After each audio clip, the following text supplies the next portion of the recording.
Greetings, Dragon Ball fans, and welcome to the fourth part of What If Time Travel Was a One-Way Ticket, where we look at how the timeline, not to mention future Trunks, would have changed if he went into the past, knowing that it was an entirely one-way trip. Cracks began to form in Trunks' well-founded hatred for the engineered monstrosities when he was confronted by a frustrated and thoroughly harassed Android 18, now called Lazuli. Her reaction to his story was not at all what he expected. Then, after the already semi-perfect Cell followed him back and consumed her, the Cell games went ahead as planned. Unfortunately, there was no Android 16 to push Gohan over the edge, but that spot was filled by Android 17, once again known as Lapis. When it was left to Trunks, on the verge of his own defeat, his recent training partner had stepped in the way, sparing Trunks at the cost of his own life. The sight of the dying Lapis, with whom he had just spent a year in the time chamber, mingled with the increasingly distant memory of his mother's death at the hands of that other 17. The newly minted Super Saiyan 2 Trunks wasted little time in dismantling Cell. After accidentally triggering Lazuli's regurgitation, he went all out, making sure to vaporize both the outer Cell and the 17 within.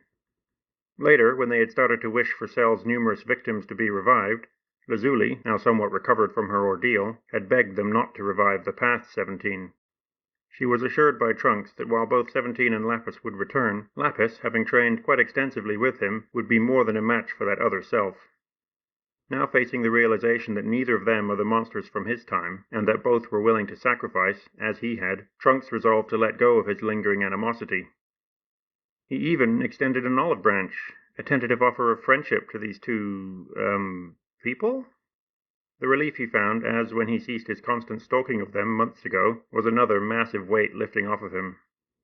7 years later, a new threat emerged, one Trunks had never encountered in his future.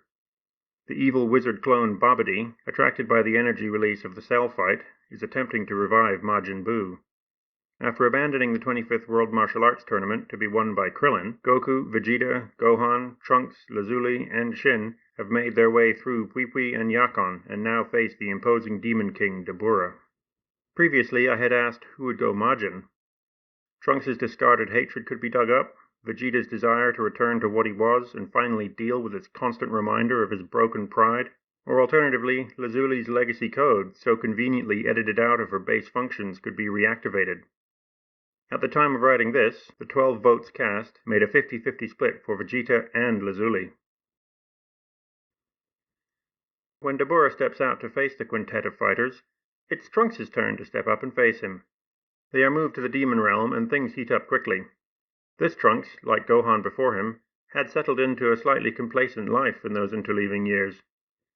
While he enjoyed the occasional sparring match, and his budding friendship with Lapis, and less frequently Lazuli, despite their awkwardly developing feelings for each other, his power has still languished somewhat. He is, however, still strong enough to force Dabura to resort to his demon blade that much faster. A sword, huh? Well, I mean, if you insist. Of course, Trunks had long since stopped using the blade he carries, but being the last thing she'd given him, he had, for the memory of his mother, kept it on him whenever possible. The sword fight that follows might meet Brienne of Tarth's approval, but Vegeta is growing less and less patient with all of this. Babidi, meanwhile, has been ignoring most of it. His attention is pulled away from how badly Dabura is doing by the enigma of that permanently blonde woman. There is something very different about her, her utter lack of energy. It's not just low, it's non-existent, not even 1 or 100th of Achilles' worth. She doesn't reek of magic, but instead, aha! Technology. She's a machine, and a powerful one at that. Just look what she did to Yakon. Babidi's thoughts are interrupted by Dabura's request to come back. Oh, fine, whatever. He was losing anyway. When Dabura gives him the news of a potential Majin, in the form of Vegeta, Babidi claps his hands in delight, and tells Dabura that he has discovered something about the woman. She's a machine, and her code is, well, it's perfect. Someone had overwritten certain functions, and there's these silly restrictions as well, both of which can be fixed with a little magic. So, as per your vote, Vegeta collapses, clutching his head, and Lazuli stares off into the distance for a moment, while Shin cries foul. When Vegeta eventually stands back up, Lazuli turns to face the mostly drained Son Goku, a vicious grin creeping across her face. Babidi and Dabura sit back and watch as Lazuli, or maybe 18 again now, moves in to strike at Goku, missing, but only barely. Vegeta, meanwhile, has found his target of choice. He had looked at Goku for a moment, feeling the edges of his resentment towards that low-class trash that had shown him up again and again, but no, there is someone much more deserving of his ire. As Trunks flies in to intercept Lazuli, Vegeta intercepts him, and they slam into a wall, shaking the ship to its core. Scrambling back to his feet, Babidi works his magic to send them all to separate elsewheres. Goku and the machine go to some random wasteland, while the prince and his progeny are sent to the tournament arena, just as Vegeta had desired. That, of course, leaves Gohan and Shin looking around a bit confused. Then, as Dabura steps back in and smiles down at the boy, the world once again shifts back to the demon realm. However, as with Cell, Gohan was paying attention. He steps toward the pink-skinned king and stomps the ground, flipping Trunks' discarded sword up into his hand. His technique may not be as refined as Trunks, but it's not exactly the first time he's handled the thing. In the wastelands, Goku is struggling off to fend Lazuli's ceaseless, if badly aimed attacks. As she swings in, he can feel her moving faster, trying to hit harder.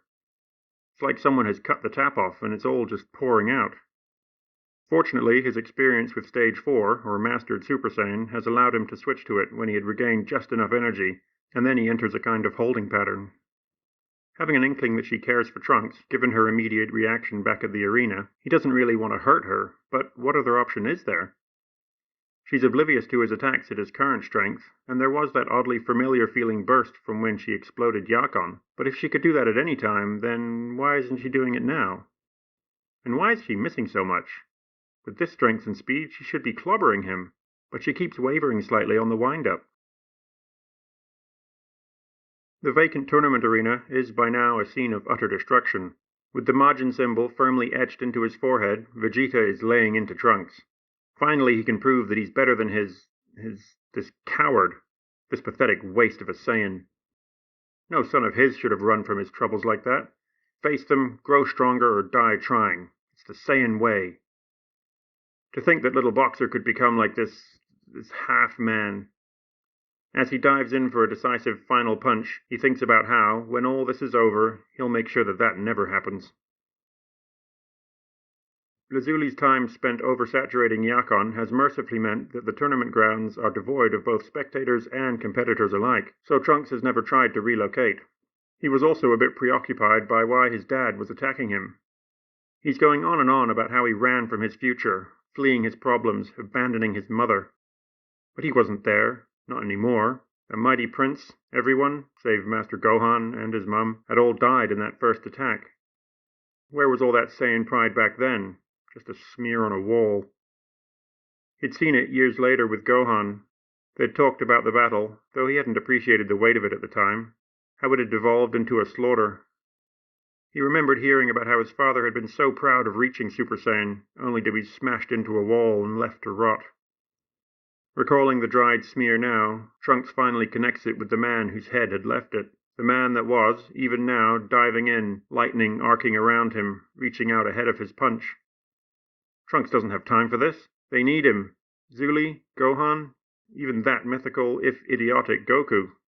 He's not going to let this idiot in front of him's petty pride stop him from saving them. Not after all it's cost him already. He catches the punch and guides it past him, flipping Vegeta over and slamming him into the arena, obliterating what was left of it. A fresh stain to match the old. As he stares for a moment at that blood, he finds his legs knocked out from under him. Over in the demon realm, Gohan has, by this point, had about enough of this. He's tired, sore, and he can feel his dad and friend both struggling. Their power is dropping steadily, as is his. So, mustering what he can, he lunges in, slicing through Dabura's demon sword. The Demon King stops to stare in disbelief at what's left of his mighty blade, before that other sound registers. A deep, meaty thud. Babidi is momentarily shocked. His precious Dabura! Wait, what's that noise? It's a hissing. A hissing? Boo's egg is hissing? Yay! With his dying breath, Dabura had given him time to gather the needed energy from those 3 separate fights. As the pink mist fills the air in Babidi's ship, Vegeta looks down at his beaten and bloody failures. Holding them up by the torn Capsule Corp jacket, He tells Trunks, in the man's last moments, how, as a true Saiyan, he would never have run from that fight. He didn't, Trunks croaks out. He stayed and fought like a true Saiyan, and died like a true Saiyan. Looking over at one of the numerous fresh stains nearby, he says that that's all that's left to remember him. That and Mum, Bulma, the woman who, despite or in spite of the man, loved him till the end. Her last words, spoken around the hand through her chest, had been to go, to find his father, to save her Vegeta. Vegeta pauses and, seeing movement, looks towards the entrance of the arena grounds. Standing there amid the dust and ash, he can see her, a grey, worried old woman, clutching a child, tears streaking her dust-smeared face. Only when they move again does he realize that it's real. Boxer runs up, calling for his papa, and Vegeta drops Trunks to the ground and collapses to his knees. He waits quietly for Bulma to join his clinging son.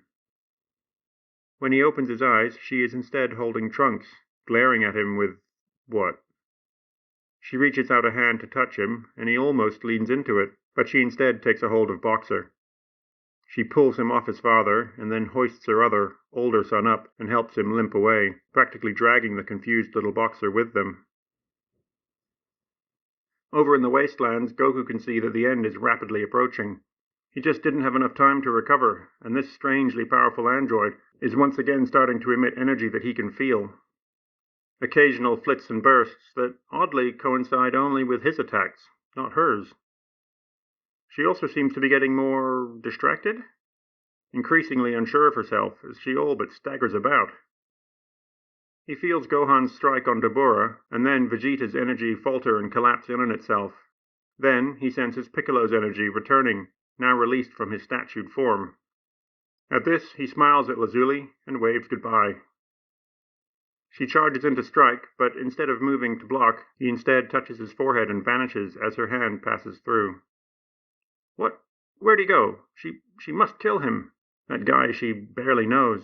He's running. Where? Home? No, he wouldn't risk his family. And she kinda likes Chi-Chi and that cute little mini Goku. Maybe she'll check there later. The lookout, then? Where is that? West. Capsule Corp's on the way, so she'll check there first. Announcing her arrival with a small crater, she demands to know where Son Goku is, but the few people there just stare at her. When that little mini Goku steps out and asks why, she pauses for a moment and then says that he needs to die. Why? Because she needs to kill him. But why does she want to kill his daddy?